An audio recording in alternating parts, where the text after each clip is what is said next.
Luo king और मू नानचेन का लवली मोमेंट दिखाते हैं, जिसे लिंग यहान भी देखता है। कैंग नानचेन से कहती है, ये स्नेल्स कितनी मेहनत कर रहे हैं, ये कितने दयालु हैं। नानचेन कैंग से कहता है, तुम कितनी काइंड गर्ल हो।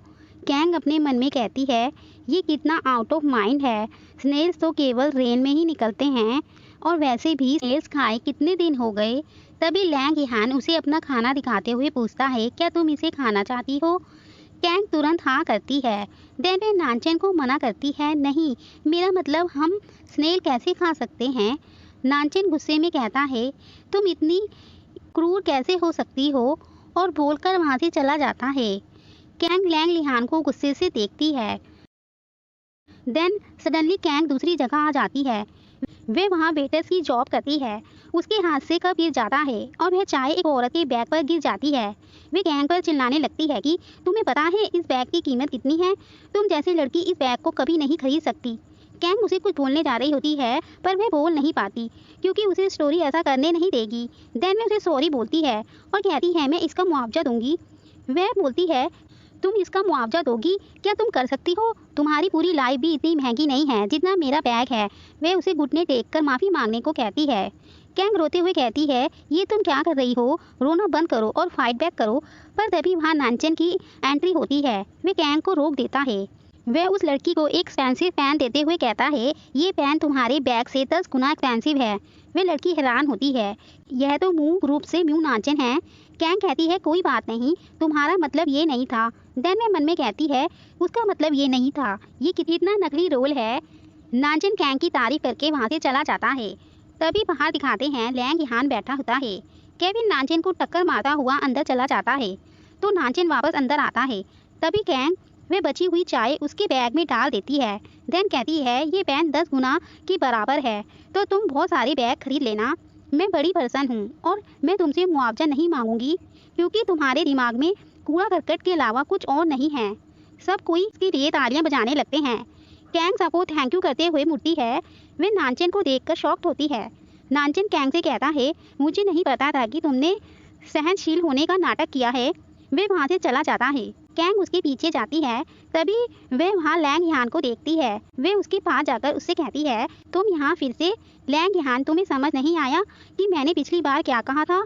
अब सब खत्म हो गया है।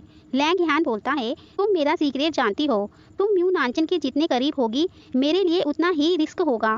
कैंग कहती है, मैंने अपनी बात कह दी है, मैं इसे रिपीट नहीं करना चाहती। लैंग कैंग से कहता है, तुम्हारे 2 फेस क्यों हैं, तुम दुखी क्यों दिखती हो, तुमको केवल अपनी प्रोटेक्ट के लिए कुछ भी करना चाहिए। हम 3 महीने से नहीं मिले और तुम इतनी बदल गई हो, और तुम्हें म्यू नानचेन के करीब क्यों जाना है, तुम अर्थ पर क्या कर रही हो, मुझे बहुत कन्फ्यूज़न है। इससे पहले तुम मुझे समझाओ, मैं तुम्हें म्यू नानचेन के करीब नहीं जाने दूंगा। कैंग कहती है, मैं एक्सप्लेन नहीं कर सकती, बस तुमको ये जानने की ज़रूरत है कि म्यू नानचेन और मैं सेम ट्रैक पर हैं। तुम इसे डेस्टिनी समझो, इसे कोई नहीं बदल सकता। लैंग यहान पूछता है, तुम उसे लाइक करती हो। कैंग कहती है, उसे लाइक करना मेरी डेस्टिनी है। लैंग बोलता है, इस वर्ल्ड में डेस्टिनी नाम की कोई चीज़ नहीं है। कैंग बोलती है, तुम इसे नहीं जानते, हम में से हर कोई इस दुनिया में अपने मिशन को पूरा करने के लिए आते हैं। तुम भी तो यहाँ बदला लेने के लिए हो। मुझे म्यू नानचेन के साथ रहना है, डेस्टिनी का विरोध नहीं करा जा सकता। लैंग यहान कैंग से पूछता है, मैं तुम्हें आखिरी बार पूछ रहा हूँ, तुम मेरे अगेंस्ट हो। कैंग कहती है, स्टोरी शुरू हो गई है, ये नहीं रुकेगी और ना ही बदलेगी, या तो तुम जानते हो कि क्या होगा। वे वहाँ से चली जाती है। लैंग यहान गुस्से में कहता है, जो कोई भी म्यू नानचेन की हेल्प करना चाहता है वे बर्बाद हो जाएगा। देन सीन दिखाते हैं, कैंग घर जा रही होती है। वह सोचती है, मुझे इतना अजीब क्यों लग रहा है, क्या मैं सच में उसे अपना दोस्त मानती हूँ, ये सही नहीं है। वे विलन है और मैं लीड रोल में हूँ। वह रिवेंज लेना चाहता है और मुझे स्वीट लव है, और वह एंड में मुझे मार ही डालेगा, क्योंकि वे विलन है जिसके पास कभी कोई फीलिंग्स नहीं होती। और मैं क्या सोच रही हूँ, उसने मुझे सिर्फ कोऑपरेट किया क्योंकि हमें करना था, मुझे उससे दूरी बना लेनी चाहिए। देन कैंग सडनली एक नई जगह आ जाती है। वह वहाँ देखती है एक बच्चा चोरी कर रहा होता है। कैंग मन में सोचती है, दूसरे कैरेक्टर्स को काइंडनेस दिखाऊं और उस बॉय को वह खरीद कर दे दूं। म्यू नानचेन को ये काइंडनेस मन में छू जाएगी। वह उस बच्चे के पास जाती है। तभी उसका कैरेक्टर उसका हाथ उस आदमी की तरफ पॉइंट ऑफ करता है और वह कहती है, तुम एक बच्चे को कैसे धमका सकते हो, उसने तुम्हारा स्टैम्प वन चुराया, लेकिन वह भूखा बच्चा है, तुम इतने क्रूर क्यों हो? क्या तुम नहीं देख सकते कि उसके पास खाने के लिए कुछ नहीं है? वह आदमी कहता है तुम उसके पैसे भर दो। कैंग कहती है मेरे पास पैसे नहीं हैं। आदमी गुस्से में कहता है तो तुम चाहती हो उसे फ्री में दे दूं? कैंग मन में बोलती है मैं कितनी बेवकूफ़ हूँ, लड़के ने चोरी की है और मैं ओनर को सिंपैथी दिखाने को बोल रही हूँ। वह आदमी उन्हें मारने को कहता है तो कैंग उस बच्चे को लेकर वहाँ से भागती है। बच्चा कैंग पर गुस्सा करता है कि अपने काम से काम रखो, मेरा स्टैम्प वन गिर गया। कैंग बच्चे पर गुस्सा करने लगती है, मुझ पर गुस्सा करने की तुम्हारी हिम्मत कैसे हुई? चीज़ों को चुराने का बहाना गरीबी नहीं है। तभी कैंग के दिल में दर्द होने लगता है। उसे वहाँ म्यू नानचेन दिखता है। उसे लगता है ये हीरो सेव्स ब्यूटी सीन है। वे जैसे ही म्यू नानचेन को आवाज़ देने जा रही होती है तभी लैंग यहान कैंग को वहाँ से ले जाता है। देन उसे किस कर लेता है। उनके किस के बाद लू कैंग पूछती है ये कैसे कॉन्सिडेंस हो सकता है? तो लैंग यहान बताता है कि मैं बस वहाँ से गुजर रहा था। कैंग उसे थैंक यू करती है। देन वे दोनों अपने अपने घर जाने लगते हैं। फिर दिखाते हैं वे दोनों को नींद नहीं आ रही होती। वे दोनों एक साथ कहते हैं ऐसा क्यों हो रहा है? कैंग कहती है उसे लगा होगा कि म्यू नानचेन को एहसास हो जाएगा कि उसकी किस मेरे दिल का दर्द दूर कर सकती है, इसलिए वह मेरे पास आया। तब तक मैं उसका सीक्रेट किसी को नहीं बताती। इधर लैंग यहाँ कहता है अगर नानचेन को पता चल गया कि मैं कौन हूँ तो मेरा प्लान खराब हो जाएगा। कैंग सोचती है कि वह मुझे मरने दे सकता था, उसका सीक्रेट भी मेरे साथ खत्म हो जाता। इधर लैंग भी बोलता है कि क्या मुझे उसे मरने देना था? उन दोनों को बड़ी कंफ्यूजन होती है। देन सीन चेंज होता है। रियोन म्यू नानचेन की मॉम को ब्रेड बटरिंग कर रही होती है कि मेरा इंटेंशन लुओ कैंग को पनिश करना था, पर म्यू नानचेन ने उसे गलती से पी लिया, प्लीज मुझ पर विश्वास करो। उसके डैड भी समझाते हैं कि ये बहुत शर्म की बात है। मिसेस म्यू बोलती है इस सब को भूल जाओ। म्यू नानचेन अब ठीक है, मैंने तुम्हें बड़े होते हुए देखा है, तुम्हारा नेचर जानती हूँ। देन रियोन थैंक यू करती है और अपने और म्यू नानचेन की एंगेजमेंट के बारे में पूछती है। मिसेस म्यू बोलती है मुझे कैंग पसंद नहीं है, पर नानचेन ने लास्ट टाइम जो कहा था। तो रियोन बोलती है म्यू नानचेन ने कैंग को कैजुअली पिक किया होगा क्योंकि वह एंगेजमेंट को एक्सेप्ट नहीं कर रहा था।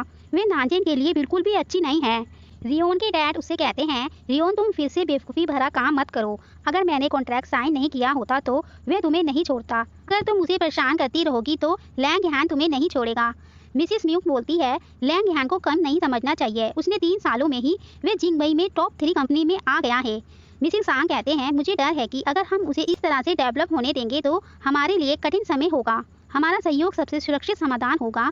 नानचेन की मॉम कहती है ये नानचेन की हेल्थ की बात है, उसे वुमेन से एलर्जी है और केवल लुओ किंग ही उसे टच कर सकती है, मुझे इसके बारे में कुछ सोचना होगा। देन रियोन घर आकर गुस्सा करने लगती है। तभी उसे वहाँ कैंग का फ़ोन मिलता है। इधर चैंग को लैंग यहान दिखता है। वे कहता है हम आखिरी बार 3 महीने पहले मिले थे। वे लैंग की कार को ड्राइव करने के लिए कहता है। पहले तो लैंग मना कर देता है, पर ये बात सुनते ही कि आप मेरे ब्रदर इन लॉ हो, उसे ड्राइविंग करने देता है। वह उस गाड़ी को बहुत धीमे चला रहा होता है क्योंकि उसके पास ड्राइविंग लाइसेंस नहीं होता। देन वह लैंग यहान से पूछता है क्या आप मेरी बहन से बात नहीं कर रहे? आपने पिछले 3 महीनों से बातचीत नहीं की। लैंग जवाब देता है मुझे नहीं पता। चैंग पूछता है कि आपने अपने प्यार का इजहार नहीं किया। लैंग यहान पूछता है तुम्हारा क्या मतलब है? चैंग कहता है आप खाली स्मार्ट दिखते हो, जब आप मेरी बहन से प्यार करते हो तो आपको उसे बताना होगा। लैंग यहान पूछता है प्यार से तुम्हारा क्या मतलब है? चैंग बताता है इसका मतलब है कि जब वह दूर होती है तो आप उसे याद करते हैं, जब वह किसी और के साथ होती है तो आप परेशान फील करते हैं, जब वह खतरे में होती है तो आप उसे बचा लेते हैं अपनी सेफ्टी की परवाह किए बिना। लैंग यहान बोलता है कि मुझे यकीन नहीं है। तो चैंग कहता है ठीक है आप एक बार मेरी बहन से पूछ लेना, आज रात आप एक दूसरे को मिल लो। देन दिखाते हैं चैंग कैंग के लिए कपड़े चूज कर रहा होता है, वे पहनकर क्या जाएगी। कैंग अपने घर को देखकर कहती है वैसे तो ये कॉमिक की स्टोरी है और मैं गरीब बनी हुई हूँ, पर मेरा घर अभी भी अच्छा लग रहा है। कैंग अपने भाई से पूछती है तुम क्या कर रहे हो?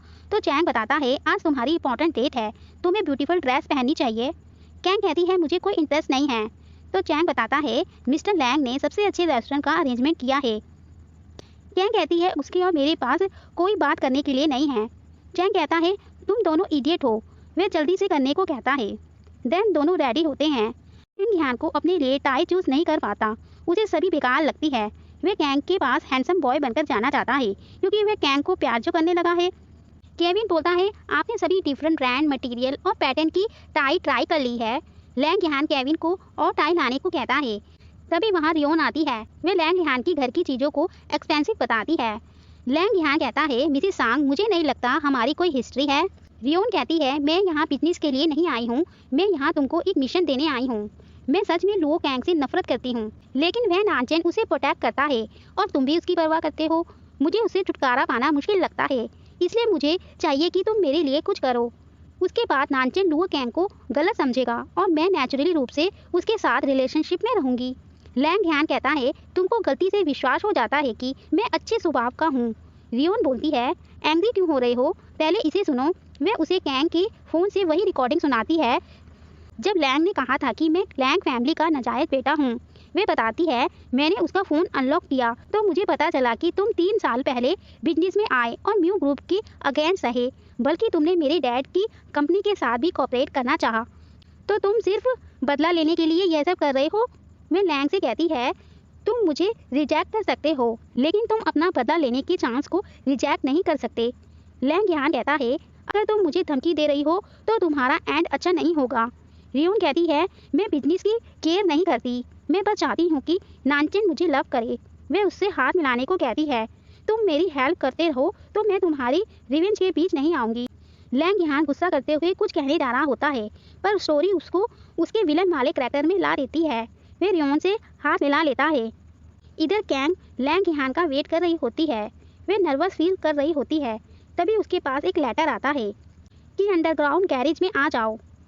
कैंग वहां पहुंचती है तो वहां कैंग का भाई को किसी ने बांधा हुआ होता है। वे चैंग के पास जाती है तो तभी लैंग लिहान विलेन कैरेक्टर में आता है। इसी पर ये पार्ट 6 एंड होता है। Thanks to watching, please subscribe and like.